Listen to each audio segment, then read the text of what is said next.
함께 보실 말씀은 룻기 3장 6절부터 11절입니다.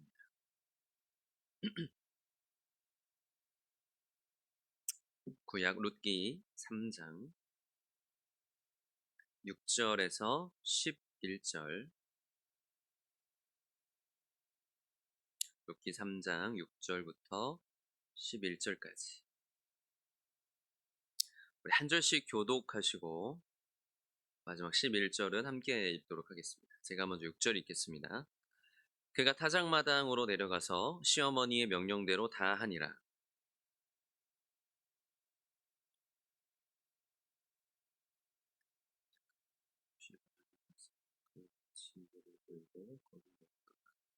밤중에 그가 놀라 몸을 돌이켜 본즉 한 여인이 자기 발치에 누워 있는지라. 이르되 내가 누구냐니 나타되 나는 당신의 여종을 보시오. 당신의 옷자락을 펴 당신의 여종을 덮어주소서. 이는 당신이 기업을 모를 자가 됨이니이다. 그가 이르되 내 딸아 여호와께서 내게 복 주시기를 원하노라. 내가 가난하건 부하건 젊은 자를 따르지 아니하였으니 내가 베푼 인애가 처음보다 나중이 더하도다. 그리고 이제 내 딸아 두려워하지 말라. 내가 내 말대로 내게 다 행하리라. 내가 현숙한 여자인 줄을 나의 성읍 백성이 다 아느니라. 아멘. 오늘은 은혜 없이 살 수 없는 자라는 제목으로 말씀을 전하겠습니다. 지금까지 룻기를 설교하면서 특히 이제 보아스가 얼마나 선명하게 그리스도의 예표로 등장하는지를 우리가 살펴볼 수 있었고, 특히 고엘 제도라는 것에 대해서 좀 지난 시간에는 자세히 설명을 해 드렸었죠. 그러니까 가까운 형제 또 친족이 어떤 경제적 상황 때문에 혹은 어떤 자식이 없이 죽게 된 어떤 그런 가정이 값을 대신 치러줌으로써 어떤 기업을 다시 되찾게 해주는 혹은 자유를 되찾아주는 이런 제도를 하나님께서 마련해 주신 것인데, 그렇게 해서 사실은 궁극적으로는 생명이, 이름이 계속 이어져 갈 수 있게 해주는 그런 제도였어요. 그래서 이것은 궁극적으로는 우리의 온전한 고엘 되시는, 그러니까 우리가 잃어버린 사실 생명을 되찾아주신, 값을 대신 치르고 찾아주시는 예수 그리스도를 가리키는 그런 것이라고 할 수 있는데, 아마 생각이 잘 안 나실 수 있지만 괜찮습니다. 뭐 유튜브도 있고요. 어차피 이제 오늘을 비롯해서 룻기 이제 얼마 안 남았는데 룻기 마지막까지도 몇 번 더 언급해 드리게 될 거예요. 앞에 룻기 2장에서 이제 보아스가 룻에게 큰 호의와 은혜를 베풀어 줬고, 나오미는 룻에게서 그런 이야기를 듣고는 2장 20절에 이런 얘기를 했었어요. 나오미가 자기 며느리에게 이르되 그가 여호와로부터 복받기를 원하노라. 그가 살아있는 자와 죽은 자에게 은혜 베풀기를 그치지 아니하도다 하고, 나오미가 또 그에게 이르되, 이제 중요한 얘기를 하죠. 그 사람은 우리와 가까우니 우리 기업을 물을 자 중에 하나이니라 아니라. 그러니까 지금 은혜를 베풀어주는 이 보아스가 사실 친족이라는 거죠. 가까운 친족이고 기업을 물을 수 있는 자 중에 하나라는 거예요. 그리고 좀 내려서 2장 20절에는 이제 이런 내용이 있어요. 마지막에 그렇게 이제 룻이 보아스의 밭에서 보리 추수와 밀 추수가 끝날 때까지, 마칠 때까지 이삭을 주었어요. 그렇게 해서 이제 어머니 나오미와 생계를 좀 이어갈 수 있었던 거죠. 보통은 이제 보리 추수가 끝나면 약 2주 정도 후에 이제 밀 추수가 시작이 돼요. 그러니까 2, 3주 정도의 차이가 있다고 해요. 그래서 아마 보리 추수가 막 시작할 때쯤에 사실 나오미와 룻이 베들레헴에 도착했으니까 밀 추수가 다 끝날 때까지 이 전체 기간으로는 아마 한 7, 8주 정도 그 시간을 아마 룻이 보아스의 밭에서 이렇게 이삭을 주우면서 이렇게 좀 먹고 살 수 있었던 거예요. 근데 룻이 아무리 보아스의 호의를 입어서 이삭을 줍고 또 나름대로 풍족하게 먹을 수 있었다고 해도요, 그리고 일반적으로 이삭을 주어서 끼니를 이어가는 건 그냥 그 양이 대단한 게 아니거든요. 말 그대로 막 떨어진 몇 개 주워가지고 뭐죽 끓여 먹고 이런 거예요. 그러니까 이게 빻아서 뭐 빵을 만들어 먹거나. 그러니까 보통은 하루 주운 것으로 식구들이 하루 먹으면 거의 보통 끝나고, 뭐 많아봤자 하루 이틀. 그게 고작인 거예요.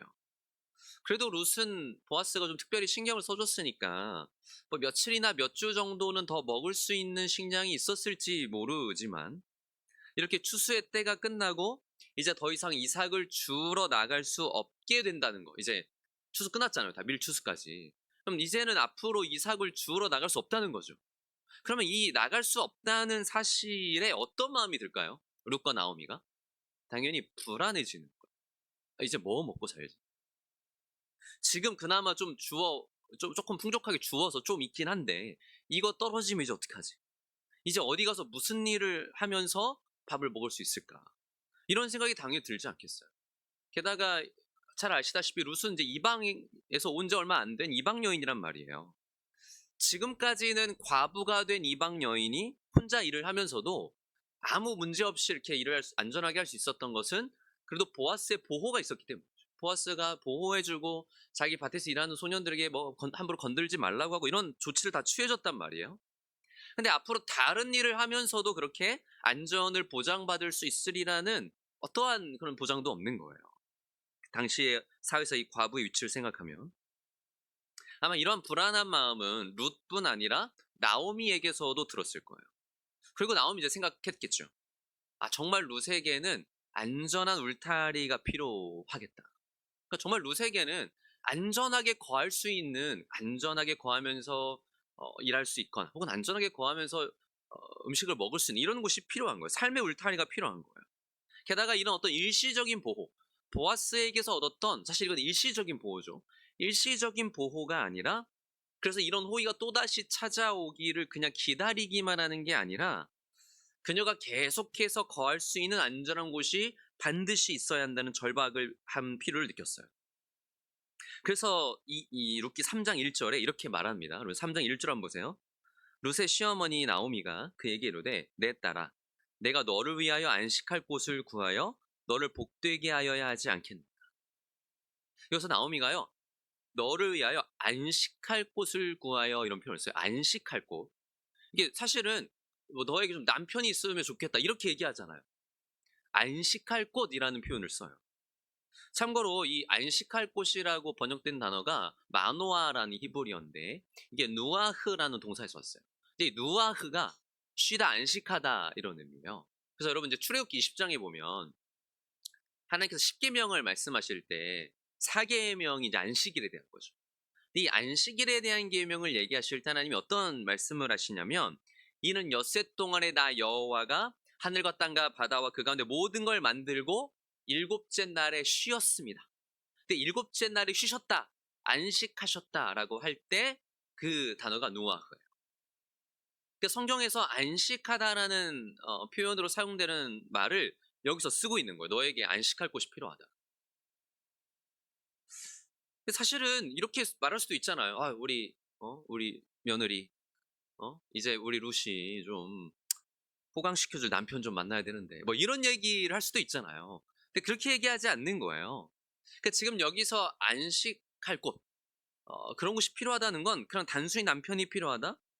이런 게 아니라 진정한 안식, 진정한 안전을 제공해 줄 수 있는 곳, 혹은 그런 사람이 필요하다는 얘기를 하고 있는 거예요. 사실 여러분, 우리 모두에게 필요하죠. 그런 안식은. 이 땅에서 나그네와 같은 삶을 살아가는 우리들에게도 그냥 어떤 일시적인 안식이 아니라 참된 안식이 필요하죠. 잠깐 내 마음을 쉴 수 있고, 뭐 잠깐 좀 휴식할 수 있고, 안전을 느낄 수 있는 이런 정도가 아니라 우리는 영원한 안식을, 영원한 안전을 우리는 사실 바라잖아요. 그걸 주실 수 있는 분이 사실 주님이잖아요. 여기서 이 안식이란 단어를 사용하는 이유가 바로 그걸 말하기 위한 거예요. 참되고 영원한 안식이 어디에 있는지, 진짜 안전한 곳이 어디이며 누구에게서 그걸 얻을 수 있는지에 대해서 우리에게 사실 이야기해주고 있는 거예요. 그리고 이 말을 하고 있는 나오미의 머릿속엔 누가 있습니까? 보아스가 있는 거죠. 그러면서 2절부터 4절까지, 3장 2절부터 4절까지 나오미는 어떻게 보면 굉장히 치밀하게 또 지혜롭게 룻이 어떻게 해야 되는지를 막 자세히 알려줘요. 일일이. 여기 한번 보세요. 2절부터 4절입니다. 네가 함께하던 하녀들을 둔 보아스는 우리 친족이 아니냐. 보라, 그가 오늘 밤에 타작마당에서 보리를 까불리라. 그런즉 너는 목욕하고 기름 바르고 의복을 입고 타작마당에 내려가서 그 사람이 먹고 마시기를 다하기까지는 그에게 보이지 말고 그가 누울 때 너는 그가 눕는 곳을 알았다가 들어가서 그의 발치 이불을 들고 거기 누우라. 그가 내 할 일을 내게 알게 하리라. 자, 막 씻고 이제 막 기름도 바르고 옷도 갈아입고 뭐 이런 막 그 아주 자세하게 어떻게 해야 될지를 얘기해 주는데, 중요한 건 뭐냐면 이 모든 일들을 하게 되는 이유이자 전제가 되는 존재가 있는 거예요. 룻이 왜 막 목욕하고 기름 바르고 옷 갈아입고 막 뭐 가서 언제 자기를 보이고 이런 거 왜 해요? 누구 때문에? 보아스가 있으니까요. 그러니까 2절이 이렇게 시작하죠. 네가 함께하던 하녀들을 둔 보아스는 우리 친족이 아니다.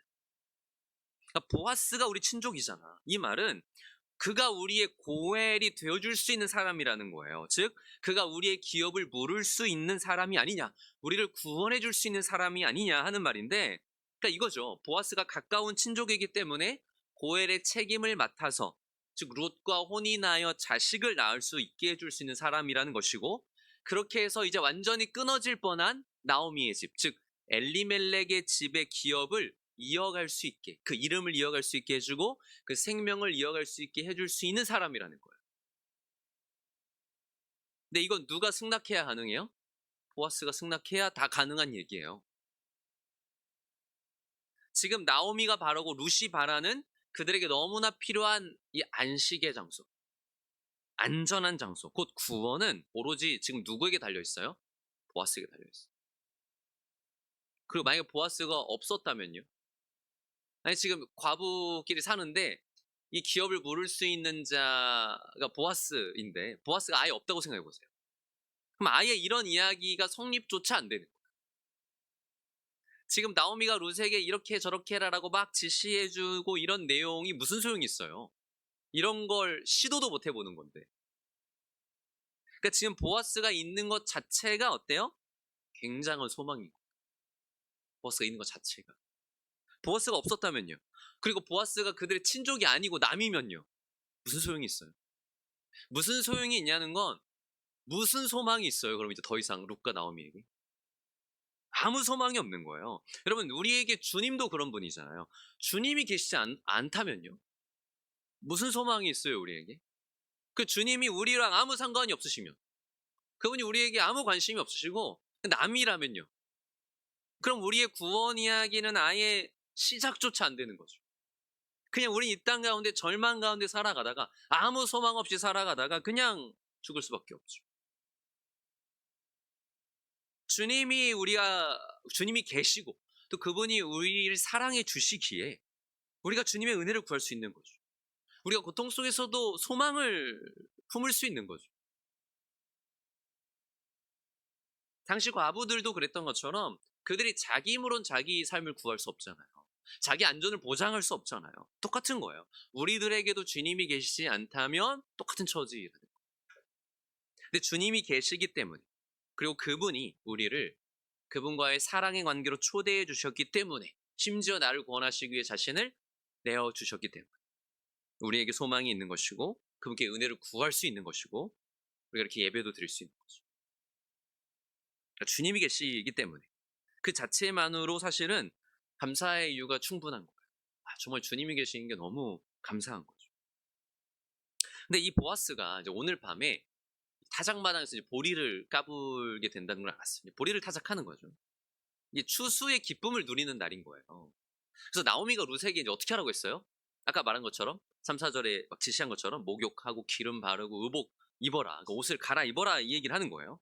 그러니까 이 모든 게 이제 우리말로 하면 목욕제기 하는 거죠. 목욕제기. 단장을 하는 거잖아요. 꾸미는 거잖아요, 여러분. 꾸미는 거죠. 이건 누군가에게 잘 보이고 그래서 호의를 좀 얻기 위해서는 뭐 당연한 거라고도 볼 수 있어요.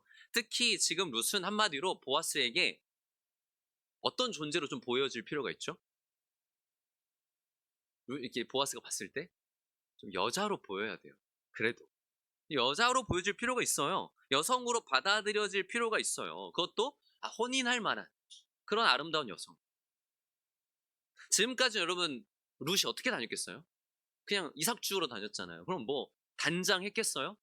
그냥 뭐 그때는, 그리고 오늘날처럼 매일 뭐 샤워하고 머리 감고 이런 때도 아니잖아요.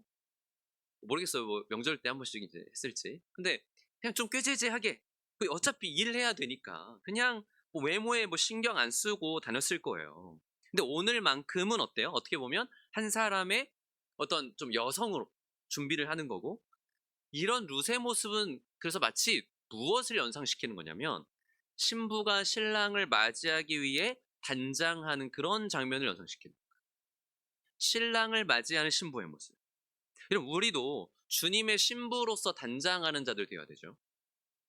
제가 룻기 설교하면서 룻에 대해서 한 사람의 신앙인으로 빗대어서 좀 이야기를 하곤 했는데, 어떻게 보면 룻은 이방인이지만 여러분, 하나님께서 은혜 주셔서 믿음을 갖게 된 사람. 하나님이 믿음 주시지 않았으면 여러분, 룻이 시어머니에게 어머니 하나님이 제 하나님이 되고 어머니의 백성이 제 백성이 되기 원한다고 이렇게 말할 수 없어요. 이게 어떤 고백이라고 했어요? 내가 하나님을 믿고 싶고 하나님의 백성의 공동체 안에 들어가고 싶다는 이 믿음의 고백이라고 했죠. 이 결단이라고 했잖아요. 하나님이 룻에게 믿음 주신 거예요. 그렇게 해서 믿음이 룻이 이스라엘로 온 거잖아요. 그러니까 초신자가 쉽게 말해서 교회에 온 거예요. 신앙 공동체에. 그런데 그런 자에게서 나타나는 특징이 뭐라고 했었어요? 은혜를 구하는 거예요. 은혜를. 그래서 앞에 2장 2절에서도 룻이 이삭을 처음 주우러 나갈 때 내가 누구에게서 은혜를 입으면 그를 따라가서 이삭을 죽겠습니다. 이런 얘기를 하거든요. 그러니까 그냥 제가 뭐 열심히 해서 어떻게든 벌어올게요. 이게 아니었어요. 은혜 입기를 바라는 마음. 그러니까 이게 하나님을 믿는 자로서 변화된 자의 모습이에요. 은혜가 필요하다는 걸 아는 거예요. 은혜 없이 내 힘으로 할 수 있는 게 아니라는 걸 알기 시작하는 거예요. 그래서 그렇게 해서 밭에서 이삭을 이제 죽게 되었지만 여전히 모두가 룻을 그냥 모함여인, 이방 소녀 이렇게만 봤거든요. 근데 주님을 예표하던 보아스가 그 룻을 보고 뭐라고 불러줬어요? 내 딸아, 이렇게 불러줬단 말이에요. 내 딸아. 이게 어떤 장면이라고 했어요?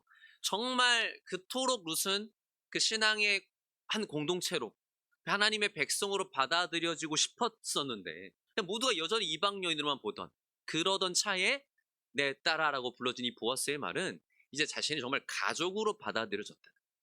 그런 하나님의 음성으로 들리는 거예요. 뿐만 아니라 보아스의 입술을 통해서 내가 너를 안다는 말을 듣게 하시죠. 이것은 정말 룻이 믿음으로 행하는 그 모든 것을 하나님께서 보고 있다는 말을 듣게 하시는 거예요. 그런 하나님의 음성과도 같은 거였어요.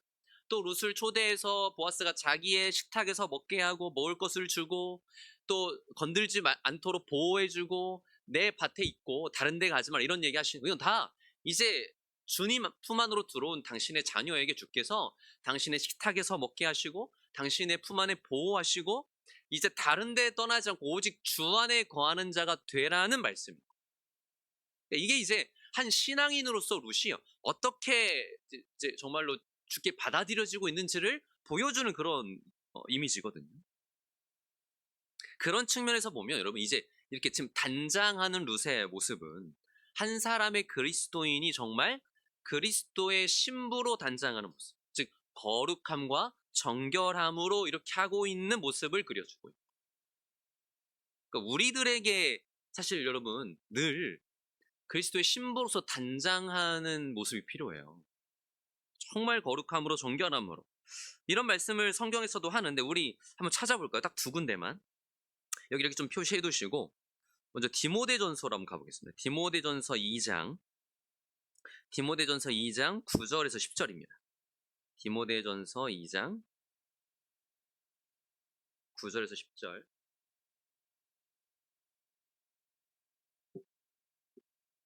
같이 한번 읽어볼게요. 9절과 10절. 시작. 또 이와 같이 여자들도 단정하게 옷을 입으며 소박함과 정절로써 자기를 단장하고 따은 머리와 금이나 진주나 값진 옷으로 하지 말고 오직 선행으로 하기를 원하노라. 이것이 하나님을 경외한다는 자들에게 마땅한 것이니라. 단장하는 것에 대해서 소박함과 정절로 자기를 단장하고 막 금이나 진주 그러니까 좀 단순히 외적인 게 아니라 하나님을 경외함으로 선행으로 하라는 말이 있어요. 한 군데만 더 찾아볼게요. 베드로전서 3장입니다. 조금 뒤로 조금만 더 가시면 히브리서 뒤에 야고보서 뒤에 베드로전서 3장 3절과 4절. 베드로전서 3장 3절과 4절. 다음 같이 읽어보겠습니다. 시작. 너희의 단장은 머리를 꾸미고 금을 차고 아름다운 옷을 입는 외모로 하지 말고 오직 마음에 숨은 사람을 온유하고 안정한 심령에 썩지 아니할 것으로 하라. 이는 하나님 앞에 값진 것입니다. 아멘. 그러니까 우리의 단장에 대해서 우리가 어떻게 자신을 꾸미는 자. 그러니까 이거는 하나님 앞에 꾸미는 자예요. 근데 이게 뭐 예쁘게 하고 하라 이 얘기가 아니고 무엇으로 우리 자신을 단장하는 거예요? 그리스도의 신부로서. 이게 마땅하고 하나님 앞에 값진 거라는 거예요. 근데 무엇으로 해야 돼요? 겉사람이 아니라 여기 4절에 마음에 숨은 사람, 즉 속사람을, 너희 속사람을 온유하고 안정한 심령에 썩지 아니할 것으로. 이 땅의 가치들로, 이 땅에 지나가 버린 어떤 헛된 것들로 우리를 꾸미려는 것이 아니라 영원한 가치를 지닌 하늘의 것들, 또 선행, 또 성령의 열매, 하나님께서 우리에게 주시는 이런 것들로 참된 경건으로 그렇게 하라는 것이죠. 이게 정말 그리스도인들이 지향해야 하는 바라는 거예요. 여러분 늘 이렇게 좀 단장하고 계시죠? 언제 주님이 또 나를 이렇게 만나러 와주실지 모르니까. 늘 이렇게 단장하는 자가 되어야 하는 거예요. 신부와 같이. 그리고 여러분 이게 왜 중요하냐면 이제 다시 오늘 본으로 돌아와서 룻이 여러분 이렇게 자기를 단장하는 거, 물론 나오미가 힌트를 줬지만 룻이 자기를 단장하는 건 왜 그렇게 하고 있어요? 누구한테 받아들여주고 싶어서? 사실 보아스에게 받아들여주고 싶은 거죠. 근데 이게 여러분 왜 중요하냐면 이게 은혜를 아는 자의 모습이에요. 이게 은혜를 정말 경험한 자의 모습이에요. 여러분 이미 룻은 보아스에게 은혜를 경험했어요. 보아스가 베푸는 그 큰 호의와 은혜를 입었어요. 근데 여러분 그 은혜를 경험한 룻은 더 이상 수동적으로만 있지 않아요. 그냥 기다리면서 또 뭐 갖다 주시지 않으려나? 이러지 않아요. 왜요? 이제 그 은혜 없이는 살 수 없다는 걸 알거든. 나에게 진짜 그 은혜가 계속 필요하다는 걸 알거든요. 더 필요하다는 걸 알거든요. 근데 이게 은혜 받은 자예요. 은혜 받았으니까 됐어. 이게 아니에요. 그 은혜가 계속 필요해요. 더 필요해요. 심지어 그 은혜 아래 계속 거하고 싶어요. 은혜를 받았을 때 그 은혜가 어떤 의미인지를 알고 그 주님의 은혜가 진짜 구원이라는 걸 알고 그 은혜밖에는 의지할 데가 없다는 걸 아는 거죠. 그래서 그 은혜가 너무 절실하게 필요한 거예요. 여러분 그렇지 않나요? 우리가 주님의 은혜 없이 살 수 있나요? 주님의 은혜 없이 우리의 모습이 어떤데요? 주님의 은혜 없이 우리의 모습 너무 사실 엉망이잖아요. 주님의 은혜를 빼면 우리는 사실 구원을 얻을 수도 없는, 구원을 바랄 수도 없는 처지에 있는 게 우리 모습이잖아요. 그렇기 때문에 은혜를 얻은 자, 은혜를 맛본 자, 그런 자는 그냥 내가 원래 있던 자리에 계속 가만히 있는 게 아니에요. 이렇게 자기를 단장하는 거예요. 정결하게 하는 거예요. 왜요? 그분께 더 가까이 나아가기 위해서. 그분께 더 은혜 받고 싶어서. 물론 여러분 은혜가 우리가 어떻게 하느냐에 따라 우리의 행실에 대한 보상으로 주어지는 건 물론 아니에요. 근데 지금 그런 차원이 아니에요. 은혜라는 건 물론 값없이 주어져요. 근데 그 값없이 주어질 은혜를 경험한 사람은 이제 뭘 원한다고요? 더 얻기 원하고 심지어 그 은혜 안에 거하기를 원한다고. 좀 더 정확히 얘기하면 그 은혜를 주시는 분과 계속 옆에 있고 싶은 거예요. 하나가 되고 싶은 거예요. 그리스도와. 그래서 당연히 뭘 생각하죠? 내가 어떻게 해야 그분께 더 가까이 갈 수 있고 그분께 완전히 받아들여 줄 수 있을까? 여러분 그런 생각 해보시지 않으셨어요? 내가 어떻게 해야 예수 그리스도와 더 하나가 될 수 있고 그분을 더 소유할 수 있고 늘 그분 가운데 거할 수 있을까? 답은 뭐예요 사실? 우리 다 알거든요. 우리를 정결하게 하고 죄로부터 멀리하고 거룩한 삶을 사는 거예요. 주님의 뜻대로 행하는 거예요. 그렇게 해야 받아들여져서는 아니에요. 우리의 내 의로움으로 받아들여질 수는 없어요. 뭐 그렇게 안 하면 주님 우리를 버리시고 뭐 이런 차원은 아니에요. 근데 이건 은혜 받은 자의 태도라는 거예요. 이게 그게 뭔지를 아는 자는 이렇게 살 수밖에 없다는 거예요. 뭐 은혜 주시면 좋고 아니면 말고 이럴 수 없다는 거예요. 그래서 난 여전히 아무것도 안 해도 되는, 그게 은혜를 아는 자의 모습이 아니라는 거죠. 아니, 하나님 뭐 아무것도 안 해도 다 알아서 해주셔. 아니요. 그런 태도로 살 수 없어요. 은혜는 우리를 움직이게 해요. 은혜는 우리를 주님께 더 나아가게 해요. 그게 은혜예요. 은혜를 받았다고 하면서 가만히 있어요? 은혜 받은 거 아니에요. 여러분 우리 왜 이렇게 예배 드리거나 혹은 뭐 어디 집회 가거나 이러면 은혜 받았습니다 이러잖아요. 그때 그 은혜가 뭐죠? 물론 그것도 은혜예요. 근데 그건 그 뭐 설교가 감명 깊었다거나 뭐 뭔가 마음에 감동이 있었다거나 이런 표현일 수 있어요. 근데 그게 진짜 은혜였다면 그 은혜는 어떻게 그를 바꿔간다고요? 그를 움직이게 하는 거예요. 누구에게로? 주님께로. 그를 주님께 더 가까이 나아가게 하는 거예요. 자신의 행실을 돌아보면서 점검하면서 정결하게 하면서 내가 주님께 더 가까이 가고 싶다. 그 은혜를 더 받고 싶다. 나에게 정말 필요한 건 그 은혜구나. 이걸 알게 하는 게 은혜인 거예요. 그래서 그 은혜는 어떻게 해요? 그 자리에 그를 가만히 있게 하는 게 아니라 주님께 더 가까이 나가게 함으로써 주님과 더 본격적인 관계 가운데 우리를 있게 해요. 주님과의 관계를 더 깊어지게 하고 그분과의 관계를 기뻐하게 하고, 이게 진짜 구원 얻은 자의 모습인 거죠. 어떻게 은혜를 받았다고 하면서 가만히 있고 은혜를 받았다고 하면서 주님께 가까이 나아가지 않습니까? 그러니까 지금 룻의 모습은 그런 측면을 보여준, 자기를 단장하면서 보아스에게 나아가는 거죠. 가만히 있는 게 아니었어요. 여러분 생각해보세요. 보아스가 잘해줬잖아요. 그럼 룻이 집에 있으면서 나 데리러 오겠지? 이런 게 아니라고요. 이제 나오미가 그러면서 룻에게 몇 가지를 더 당부했어요. 그게 뭐였냐면 그 사람이 먹고 마시기를 다 할 때까지는 너를 보이지 마. 그리고 그가 누울 때 이제 어디 누웠는지를 딱 알아뒀다가 거기 가서 발치 이불을 들고 누워라. 이제 이런 당부를 좀 해줬습니다. 그러면 4절 마지막에 그렇게 하면 그가 네 할 일을 너에게 알게 할 거다. 거기서부터는 그가 어떻게 해야 될지 알려줄 거다. 맞죠? 여러분, 우리가 할 수 있는 건 거기까지죠. 우리가 할 수 있는 건 하나님께 은혜를 구하는 데까지.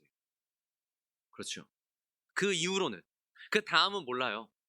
뭘 해야 할지는 하나님이 분명 깨닫게 하세요. 그렇게 은혜 구하는 자에게 하나님은 그 다음 우리가 어떤 자가 되어야 하는지를 더 깨닫게 하실 거예요. 그럼 우리는 또 그것에 그 하나님의 뜻, 명하시는 바, 깨닫게 하시는 바를 따르는 거예요. 룻은 어머니의 말씀대로 다 행하겠다고 하고는 이제 그날 밤 타작마당으로 가서 그대로 행합니다. 이게 오늘 우리가 읽은 부분이에요. 그중에 이제 7, 8절을 한번 다시 눈으로 보세요. 보시면 7, 8절에 보아스가 먹고 마시고 마음이 즐거워 곡식 단 더미 끝에 눕는지라 룻이 가만히 가서 그의 발치 이불을 들고 거기 누웠더라. 밤중에 그가 놀라 몸을 돌이켜본즉 한 여인이 자기 발치에 누워있는지라. 자, 얼마나 놀랐겠어요, 살 보아스. 자다가 갑자기 갑자기 무슨 인기척이 나는 것 같아서 보니까 웬 여인이 이렇게 발치에 누워있는 거예요. 그래서 9절에 보아스가 놀래가지고 물어봐요. 네가 누구냐? 누구세요? 이렇게 물어보는 거죠. 근데 여러분, 보아스가 룻을 지금 못 알아봤어요. 근데 원래는 잘 알아보거든요. 심지어 이게 멀리서도 저 새로운 소녀 누구냐고 알아보는 게 보아스예요. 게다가 룻에게는 많은 관심을 쏟았기 때문에 충분히 알아볼 수 있었을 텐데 왜 못 알아봤을까요, 여러분? 어두워서? 목욕했잖아요. 평소의 모습이 아닌 거예요. 목욕하고 기름도 막 바르고 옷을 갈아입었잖아요. 물론 이제 혹자는 여기서 옷을 갈아입은 것에 대해서 어쩌면 룻이 이때까지도 미망인으로서의 옷을 입고 있었을 수 있다, 이렇게. 이제 완전 이걸 갈아입고 이제는 신부로서의, 사실 어떻게 보면 옷을 갈아입은 행위다, 이제 이렇게도 하는데 일리가 있는 말이죠. 그러니까 정말로 못 알아볼 정도의 새 사람인 거예요. 이게 새 사람의 특징이죠. 여러분, 정말 그리스도 안에서 새롭게 된 사람은요 전혀 다른 사람이 돼요. 완전히 다른 사람. 어쨌든 이렇게 못 알아보니까 룻이 9절에 이렇게 대답을 하죠. 나는 당신의 여종을 룻이오니 당신의 옷자락을 펴 당신의 여종을 덮으소서. 자기 정체를 이렇게 밝히면서 당신의 여종 룻입니다 이렇게 하고는 굉장히 담대하게 어떤 요청을 하냐면 당신의 옷자락을 펴서 당신의 여종을 덮어달라. 상당히 이거는 좀 담대한 요청이에요. 근데 룻이 이렇게 말할 수 있는 근거가 있어요. 뭐라고 얘기해요? 이는 당신이 기업을 물을 자가 됩니다. 룻이 이렇게 좀 과감하게 행동하고 좀 담대한 요청을 하는 이유가 이거예요. 보아스는 친족으로서 나오미의 집에, 즉 엘리멜렉의 집의 기업을 물을 의무가 있는 자예요, 사실. 왜 이걸 제가 의무라고 표현하냐면 하나님은 사실 하나님의 율법에 그렇게 정하셨거든요. 하나님 원래 그렇게 속량하라고 명하셨어요. 근데 실제로는 이런 식으로 대신하여 형제나 가까운 친족의 집의 기업을 대신 값을 치러주는 일은 많진 않았을 거라고요. 왜요? 다 손해보는 일이니까. 아니, 내 돈으로 내 에너지 써서 대신 값을 치러줘야 되는 거잖아요. 근데 값을 치러서 그게 내 거가 돼요? 아니요. 죽은 형제의 것이 된 그 이름을 이어가게 해주는 거예요. 혹은 그렇게 해서 아들을 낳아도 이 아들이 내 아들이 돼요? 아니요. 그 죽은 형제의 아들이 되는 거예요. 그 이름을 이어가게 되는 거예요. 심지어 내가 속량하지 않으면요. 그 죽은 예를 들어서 형이 죽었어요. 그럼 내가 대신해서 속량해 주지 않으면 그 형의 거 누구 거 돼요? 내 거 되는 거예요. 근데 굳이 왜 내가 내 돈 써가면서 내 것도 되지 않은 거를 손해 보면서 합니까? 그러니까 실제로는 이런 일들이 아마 많지 않았어요. 사실 주님을 생각해 보세요. 그러니까 주님은 뭐 이렇게 표현하기 그렇지만 손해 보시면서 우리 구원하신 거잖아요. 다 내어 주시고 우리를 구원해 주신 거잖아요. 근데 하나님은 사실 그러니까 현실적으로는 이게 잘 이루어지지 않았겠지만 하나님은 사실 명하셨어요. 그렇게 해서 생명이 이어져 갈 수 있게. 게다가 레위기 이 계대 결혼 혹은 고엘 제도를 주로 얘기하는 레위기 25장을 보면 어떤 표현까지 등장하냐면 그렇게 돈이 없거나 이렇게 죽어서 뭐 경제적으로 어려워서 뭐 땅을 이렇게 잡히거나 혹은 종으로 팔렸다. 그러면 가까운 형제나 친족이 속량해 줘야 된다고 하면서 이걸 권리라고까지 표현해요. 레위기 25장 28절에 그가 팔린 후에는 속량받을 권리가 있나니 이렇게 얘기해요. 되게 이게 놀랍거든요. 권리라고까지 얘기하는 거예요. 그러니까 하나님의 율법에 따르면 사실 그렇게 해서 팔린 자라도 나를 속량해 주어 라고 권리를 주장할 수 있었다. 좀 신기하죠. 분명히 고엘에게 기업을 물을 자에게 사실 한편으로는 은혜를 구해야 되는 건데 제발 도와달라. 그러면서도 한편으로는 권리를 행사할 수도 있다. 그러니까 은혜를 구하면서 한편으로는 그걸 구할 수 있는 권리가 있는 거예요. 이게 하나님이 우리에게 주신 거예요. 우리 하나님께 은혜를 구할 수 있는 자예요, 사실? 그럴 권리가 있어요? 원래는 없잖아요. 근데 하나님 마치 그의 자녀들에게는 그의 구원받은 자녀들과 신부에게는 권리처럼 주시고 너 권리 행사해. 은혜 구해. 이렇게. 놀랍죠? 그런가 하면 룻이 이런 표현을 썼어요, 여기서. 옷자락을 펴서 당신의 여종을 덮으소서. 그래서 옷자락이라고 이제 번역된 히브리어가 카나프라는 단어인데 사실 이 카나프는 옷자락보다는 어떤 단어로 많이 번역됐냐면 날개예요, 날개. 새 날개. 날개라는 단어로 굉장히 많이 번역되고 혹은 옷자락 혹은 뭐 끝자락. 그래서 성읍인데 카나프라는 단어를 쓰면 성읍 이게 외곽 지역이에요. 뭐 치맛자락 이런 뜻도 있고요. 근데 이 단어가 룻기에 한 번 더 등장했었는데 이게 어디냐면 2장 12절이거든요. 그럼 잠깐 앞으로 가볼까요? 룻기 2장 12절에 한번 여기 같이 읽어보겠습니다. 시작.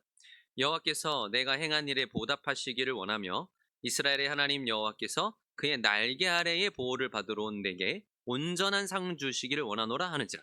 자, 여기서 보아스가 룻에게 룻을 처음 만났을 때죠.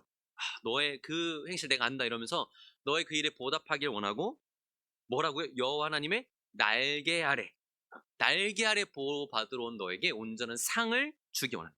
여기 사용된 날개, 여호와의 날개가 이 카나프란다. 어쩌면 룻은 그 보아스가 썼던 표현 그대로 사용하면서 당신의 날개 아래 나를 덮어달라. 즉 당신이 말한 그 하나님의 날개 그 역할을 당신이 해달라 요청하는. 근데 여러분 보아스는 누구를 예표하는 존재라고요? 예수님을. 그 지금 이건 성도와 예수님의 관계로 볼 때 우리는 늘 주님께 뭘 담대히 구할 수 있는 자예요? 당신의 날개를 덮어달라. 당신의 품 안에 내가 거하게 해달라고. 그 요청을 하는 존재가 성도라는 거예요. 그리스도의 신부라는 거예요. 그러니까 룻은 여러분 혹자들은 이 룻기를 보면서 이런 주장을 꽤 해요. 룻은 지금 여기서 어떤 성적인 유혹을 하는 거다. 그렇게 해서 뭔가 보아스와 관계를 맺어서 빼도 박도 못하게 하려고. 그거 아니에요. 그런 게 아니고 그런 방식을 사용하는 게 아니고 오히려 룻은 어머니 나오미로부터 기업 물을 자에 대해서 얘기를 들었잖아요. 그게 하나님의 법이잖아요. 그리고 정하신 규정이잖아요. 그 하나님의 선하신 율법을 통해 호소하는 거예요. 그 하나님의 율법을 통해 은혜를 호소하는 거예요. 하나님의 율법을 통해 주신 권리를 행사하는 거예요. 그러니까 이거는 어떤 장면이냐면 하나님의 법이 우리에게 은혜가 되는 장면이에요. 하나님의 법이 우리에게 은혜가 되는 장면. 이게 되게 놀라운 거죠.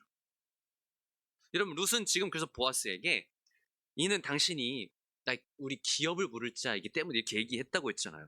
그걸 알리고 있어요. 그렇기 때문에 내가 이렇게 하고 있는 거야. 그래서 그가 그 기업 물을 자 고엘로서의 책임을 이행할 거라면 당신의 그 날개로 그 옷자락으로 나를 덮어줌으로써 그 뜻을 알게 해달라는 거예요. 기업을 물어주겠습니까? 요청하는 거예요. 물론 그러면서도 이 룻 자신도 충분히 그럴 만큼 아름답고 사랑스러운 여성임을 어필하는 측면도 있어요. 굉장히 지혜롭게. 그래서 아까 말씀드린 것처럼 이렇게 목욕 제기하고 옷도 갈아입고 뭐 이렇게 한 거죠. 근데 나오미가 이제 생각해보면 이런 것도 있어요. 나오미가 어떻게 하라고 팁을 줄 때 그렇게 실컷 잘 꾸미고 단장해 놓고 이 보아스가 다 먹고 마시기 끝날 때까지 보이지 말라고 했죠. 그죠? 아까 3절에. 실컷 예쁘게 꾸몄으면 원래는 어떻게 해야 돼요? 앞에서? 이렇게 알짱알짱 돼야죠. 그래서 보아스가 보고, 오늘 좀 예쁘네? 이렇게, 이런 생각이 들 수 있게. 근데 그렇게 뭔가 매력 어필을 해야 될 것 같은데, 그렇게 하지 말라고 했어요. 그러니까 이게 어떤 육신적인, 어떤 성적인 어필을 하는 장면이 그러니까 아닌 거. 그리고 한편으로는 만약에 롯이 앞에서 알짱알짱 왔다 갔다 하면서 뭔가 뭐 원하는 게 있는 것처럼 이랬으면 이 지금 롯의 이 모습이 그렇게 극적으로 보이지도 않았고 그렇게 결단력 있게 결정적으로 보이지도 않았을 거예요. 그러니까 롯의 이런 모습은 어떠냐면 굉장히 결단력 있고요. 매력적이고요. 지혜롭고요. 그러면서도 뭘 정당하게 의지하고 있는 거라고요? 하나님이 정하신 그 법과 규례를 정당하게 의지하여 보아스에게 은혜를 청하는 그런 장면이죠. 그러니까 11절에서처럼 그러니까 그런 룻을 보고 보아스가 11절에서 쓰는 표현처럼 현숙한 여인이라는 말을 하는 거예요. 현숙한 여인. 근데 여러분 이제 이건 그냥 참고 사항인데 그거 아세요? 히브리 성경에서는 성경의 순서가 달라요. 히브리 성경에서는 룻기가 위치가 어디냐면 잠언 뒤에 있어요. 잠언의 마지막 장이 뭐에 대한 얘기죠? 현숙한 여인. 이어서 룻기를 보여주면서 누가 현숙한 여인인가를 사실 룻기를 통해 보여줘요. 어쨌든 그래서 이제 이 룻의 말을 듣고 보아스의 반응이 이제 10절에 나옵니다. 10절의 반응이 굉장히 중요한데 보아스가 이렇게 얘기하죠. 첫 마디가 이거예요. 그가 이르되 내 딸아 여호와께서 내게 복 주시기를 원하노라. 자, 보아스의 첫 마디가 뭐예요? 여호와께서 복 주기를 원한다는 말. 가장 먼저 언급되는 게 여호와예요. 뭐 보아스가 막 왜 이러세요? 이러지 않았어요. 왜 이래? 이러지 않았어요. 그러니까 여호와를 가장 먼저 언급해요. 그러니까 뭘 이거는 상징하고 보여주냐면 지금 보아스와 룻의 관계는 물론 보아스가 얼마나 철저하게 오직 여호와 앞에 행하는 자인지도 알 수 있지만 보아스와 룻의 관계는 누구 안에 있는 관계냐면 지금 여호와 안에 있는 관계. 여호와 앞에 서 있는 관계예요. 어떤 육신적이고 이해관계로 얽혀진 이런 관계가 아니라는 거예요. 그래서 보아스를 어떻게 보면은 지금 뭐 하는 짓이냐고 이렇게 할 수도 있는 상황이지만 그렇게 하지 않고 지혜롭게 은혜를 구하는 또 정당하게 은혜를 구하는 룻의 이 말을 듣고는 아주 부드러운 마음으로 먼저 복을 빌어주고는 그 다음 이렇게 말하죠. 네가 가난하건 부하건 젊은 자를 따르지 아니하였으니 네가 베푼 인애가 처음보다 나중에 더하다. 이것은 여러분 룻에게 이렇게 얘기하잖아요. 네가 젊은 자를 따르지 않았구나. 왜 이런 얘기할까요? 난 늙었는데 웬일이니? 뭐 너무 감사하다 뭐 이런 얘기를 하는 건 아니에요. 그러니까 룻이 단순히 젊은 사람을 남편으로 맞이하길 그런 방식을 따르지 않았다. 뭘 따르지 않았다는 거냐면 육신적 방식을 따르지 않았다. 그냥 자기가 원하는 어떤 육신적인 원한과 육신적인 방식을 따르지 않았고 지금 룻이 뭘 따르고 있는 거예요? 정당하게 정확하게 하나님의 법을 하나님께서 세우신 규정을 따르고 있는 거예요. 그 얘기하는 거예요. 그걸 칭찬하고 있는 거예요. 그러니까 그리스도인은 어떤 사람이에요? 이제 육신을 따르지 않고 육신의 소욕을 따르는 게 아니라 하나님의 법을 따르는 자. 그러니까 이게 우리가 은혜 아래 계속해서 거할 수 있는 하나의 너무나 중요한 측면인 거예요. 그걸 지금 보아스는 칭찬하고 있는 거죠. 그러면서 11절에 이렇게 얘기해요. 여기 마지막 같이 읽어볼까요? 11절 같이 읽겠습니다. 시작. 그리고 이제 내 딸아 두려워하지 말라. 내가 네 말대로 내게 다 행하리라. 내가 현숙한 여자인 줄을 나의 성읍 백성이 다 아느니라. 보아스가 두려워하지 말라고 말해주는 것은 지금 룻이 시어머니 말씀에 따라 순종하고 또 하나님께서 정하셨다고 하는 그 기업 물을 자에 대한 제도. 그러니까 지금 룻이 여러분, 지금 보아스의 발치기까지 이렇게 오기까지 얼마나 룻도 고민도 하고 두렵고 불안했겠어요. 물론 그런 제도가 있다는 걸 들어서 이렇게 하고는 있지만 내심 굉장히 두려웠을 거예요. 거절당하면 어떡하지? 이상한 여자 취급당하면 어떡하지? 뭐 이러다가 혹시라도 이제는 너 이삭 죽으러 오지 마. 이러면 어떡하지? 아주 무섭다? 이러면 어떡하지? 이런 두려움이 없었겠어요. 불안이 왜 없었겠어요? 근데 보아스는 그런 룻의 마음을 알고 두려워하지 말라고 안심시키는 거예요. 두려워하지 마. 그렇게 안심시켜주고는 놀라운 얘기를 해요. 뭐라고 하냐면 내가 네 말대로 너에게 다 행하리라.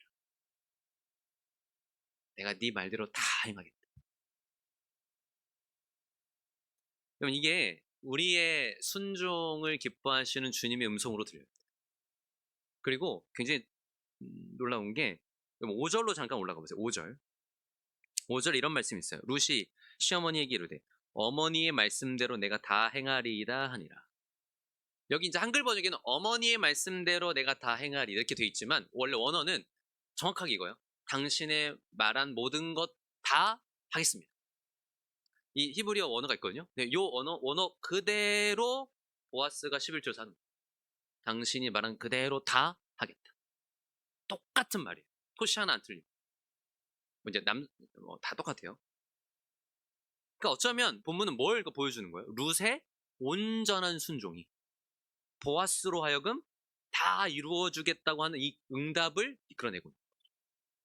순종을 통하여 응답받고 있는 그러한 비밀을 마치 이것이 이 똑같은 말이 공명하듯 울리는 그런 장면을 우리에게 보여줍니다. 사랑하는 여러분, 우리가 하나님의 말씀에 온전히 순종할 때 주님은 그 이상을 이루시는 분이라는 걸 믿으시기 바랍니다. 그 이상을 이루시는 분, 특히 우리를 구원하시는 일에 있어서 또한 우리의 구원에 필요한 모든 것들에 있어서 우리를 살리시고 우리에게 생명 주시고 무엇보다 당신 자신을 주시는 일에 있어서 모든 것을 아끼지 않고 이루시는 분인 거예요. 말씀을 마무리하겠습니다. 룻기 3장을 문자적으로만 보면요, 굉장히 야릇한 느낌을 줄 수 있는 그런 본문이에요. 여인의 유혹과 어떻게 보면 그것에 홀딱 넘어가가지고 다 해주겠다고 하는 그렇게도 보일 수 있는 이야기이지만 그게 전혀 아니라는 거예요. 오히려 그리스도의 신부로서 단장하는 우리의 모습을, 그리고 온전한 순종으로 주님의 어떤 응답을 얻게 되는 그런 아름다운 신앙의 비밀을 보여주는 장면이에요. 특히 보아스가 지금 여기에서 룻에게 손끝 하나 안 되잖아요. 그죠? 그리고 이제 다음 시간에 얘기했지만 정확한 절차를 얘기해 주거든요. 이거 하고 내가 그렇게 하겠다고.